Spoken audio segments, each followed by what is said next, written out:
David Davis, clearly you are a very busy man, but this is the sixth round of talks. We're still not certain we're about to move on to the negotiations about trade. I mean, do you understand why some people are concerned about an apparent lack of progress?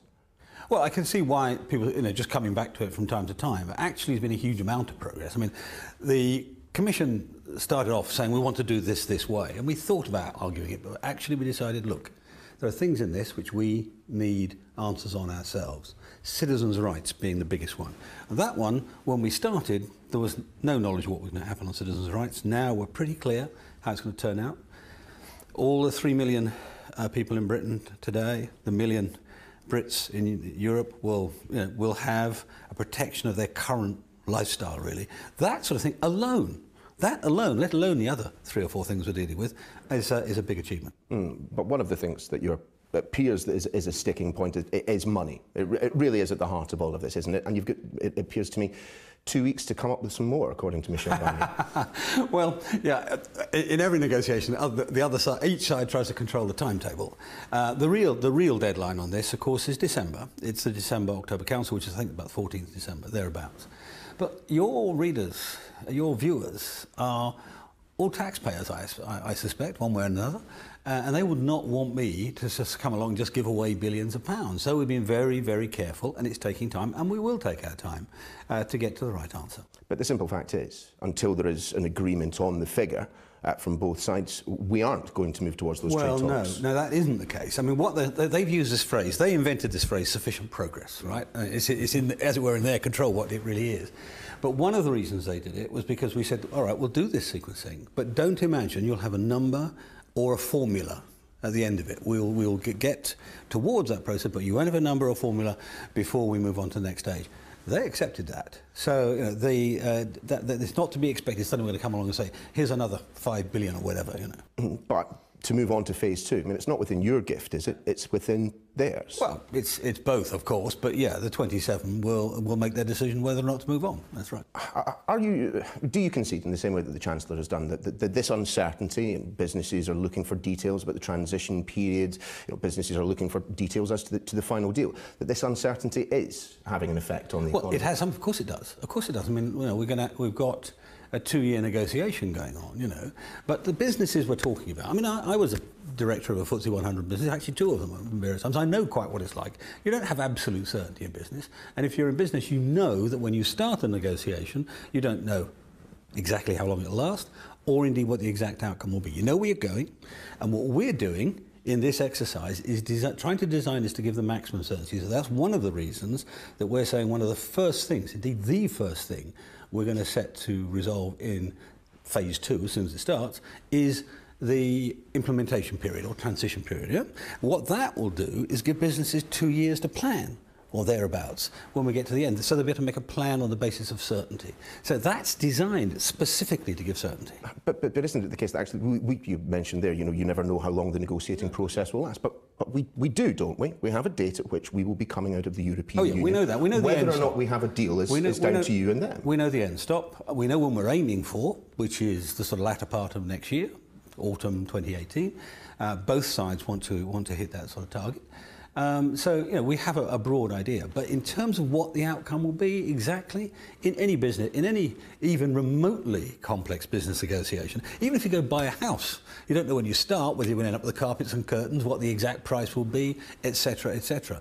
And this is taking 40 years of law, 40 years of relationship, and turning it into what we hope is an infinite period of friendship.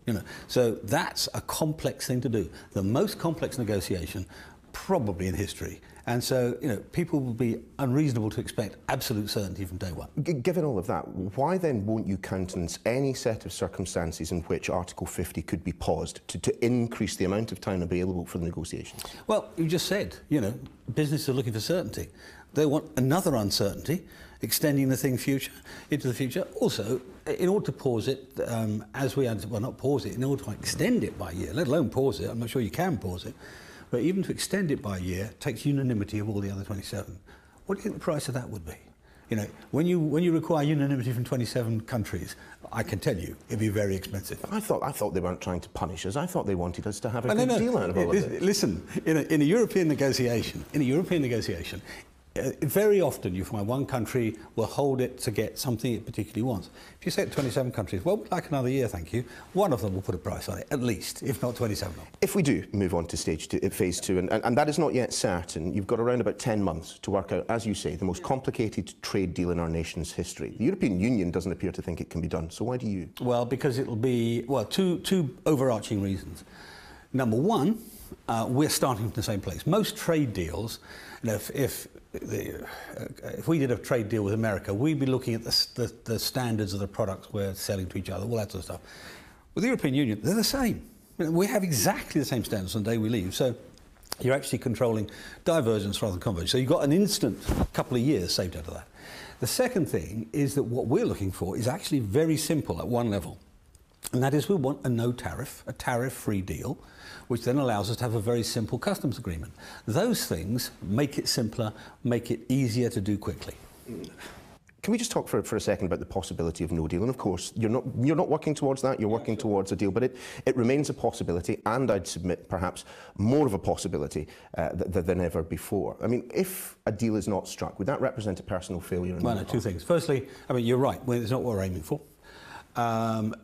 Secondly, I won't accept that it's more probable than it's ever been before. You know, the mood. The closer we get to the December meeting of the European Council, clearly it's more of a possibility. You know, we could have this interview every 3 months for the next 2 years, and there'll be cycles in the time. You know, people get more tense and less tense.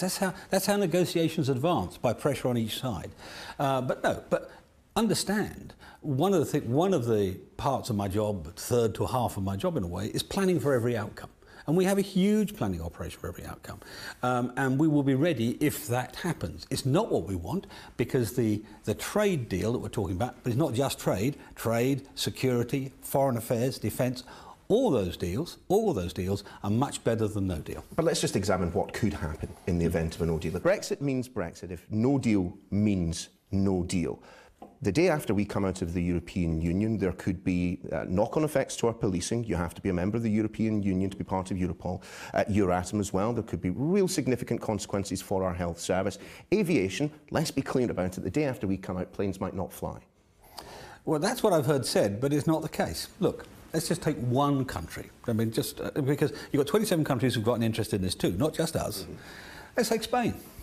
What would happen if suddenly there was a disruption of flights between Britain and Spain? You've got a huge industry, tourist industry dependent on it. You've got a huge property market. I'm not talking about the rationale for it, just the simple legality of it all. Well, with great respect, the rationale is important. The incentive is important. If we're at this point with no deal, we'll know it's coming for a while, and we'll take measures to make sure that what you're describing doesn't happen. But that's on top of 10 months to negotiate the trade deal, isn't it? Which is why I've talked about at various times a bare bones deal or a minimalist deal, because we don't want that either, frankly. But don't assume that we haven't thought through the end contingencies of this. We have. There will not be a circumstance where aircraft won't fly. There will not be a circumstance where we can't exchange data with the European institutions. There will not be those sorts of failures that people are fearing. We'll make sure that doesn't happen. But what of the border between the Republic and Northern Ireland? I mean, clearly there, if there is no deal, there are two options. One, there is a hard border. Two, Northern Ireland remains in the customs union. No, one of the things we have to understand is that we've been talking about unique solutions for Northern Ireland. Now, we're looking for a unique solution in the event that that we have a deal. But even today, I think Mr. Varadkar, or in the last day or so, Mr. Varadkar has accepted that staying inside the customs union is not a real option. It wouldn't be a real option for a large part of the community in Northern Ireland, and that's the first interest we have. So that all means a hard border then? No, it doesn't. No, it doesn't. I think we'll find other ways around that. Look, at the moment, tell me what they are. Let me just say this to you. Currently, there are differences in excise rates and so on, north and south of the border. You know, they exist there now, right? That's the first thing to understand. The second thing, the most fundamental aspect of the border, the free movement of people across that border, is not underpinned by the European Union. It's underpinned by the common travel area for us. That's been there since 1923, and it will be there probably in 21-23.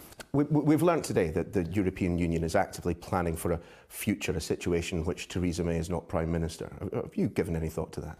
I think I would be very surprised they really are. I know it was in the papers. I'd be very surprised if they really are playing that. The Prime Minister will be here right through Brexit and, to my retirement, as it were, till the end of Brexit. And she'll be my boss for that. I'm quite certain of it. But you can't not concede the fact that there is a chaotic quality to government at the moment. You've lost 2 Secretaries of State. You've got the Foreign Secretary potentially adding years to the sentence of a British national whose release they were trying to secure. OK, on the topic of Mr Johnson, is he unsackable? Why would you want to sack him? He's a good foreign secretary. I mean, look, the thing to understand here, you've got a sort of a flurry at the moment of things happening in politics, but this happens to all governments at some point or another. Towards the end of their lifespan, mostly. No, not necessarily. I mean, I suggest you have a look at Churchill's government in the early 1940s before he went on to great success, won a war, or other ones. I served in John Major's government for a long while, and we had flurries there, to say the least. But there's been and Tony Blair's had flurries, and actually David Cameron's had flurries. So all of them have issues that come up and go. That's the nature of politics. It's one of the things that makes it exciting, of course, but it is the nature of politics. The trick in it all is to keep your eye on what you're supposed to achieve. And my task, my job, is I'm immodest enough to think it's important, and I'm very focused on that and not on anything else. Another aspect that you have to deal with as a politician within politics is satire. You've been referred to by some as the Brexit bulldog. What do you make of that? Well, of all my colleagues, I've never heard it actually, but all my colleagues in the House funny. Tell me I ought to listen. They tell me it's very funny. They tell me it's very good, and they tell me actually it's quite kind. So there we are. That's more than you can normally ask for. Indeed. David Davis, many thanks. Thank you.